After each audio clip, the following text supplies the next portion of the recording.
So let's start, get you a little tour here in our extrusion plant.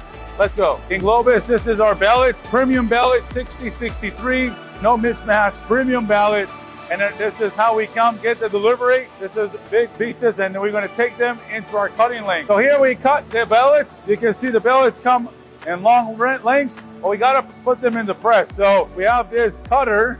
We go to a lot of blades here, and we're going to cut them into small sections, bring it on the forklift, and drop it into the press where it's going to get, before that gets heat up to 800, 900 degrees. There's the bellet. It's going to come out, and our direct press going to push it in to that piece right there. That piece right there is what actually molds the aluminum and creates the actual piece die, the extrusion. Right here you can see these are our C-channel dies, and we push two at once. That's that beauty. That's how the magic happens. That's how it all goes. Really pressing in our post right now, which we can go and check it out. What's coming out of the extrusion line comes out in big lengths. We're going to cut them.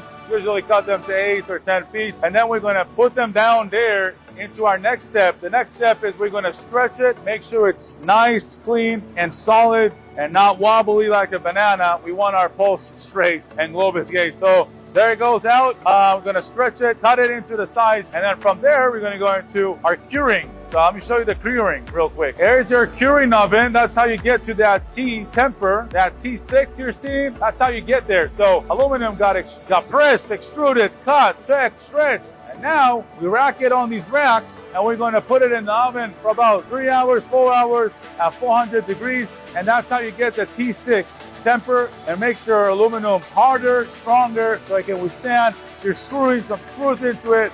You know that Globus standards meet the standards, US made. If you can see the quality, you can trust it. Let's dive into the next steps. Here, there's your post, the 3-way post. We have a 2-way post, new generation. Ask about it. It's coming end of September. And this is your 4-inch slat with the barrier in the middle. We do have ones without, ones with. Depends which design you're going with. But this is how your French slats look like before powder coat. This is why we're able to do a different color. This is why we meet standards. We know what we're extruding. 60, 63. T6, this is your final result, and this is going to be a fence in the end, and it's someone's yard, and it could be your yard. And now you know it's a quality that you can trust, see, and count on. Globus Gates giving you the finest qualities. We want to show the process. We want to acknowledge you as a customer, so you know who to pick, who to choose. And if you can't see it, how can you trust it, right? So Globus Gates and our sister company, our Globus, giving you the finest, highest qualities. That matters. And it matters to us, and it matters to our customers. And there's your final result, and we'll show you on the job site on next videos.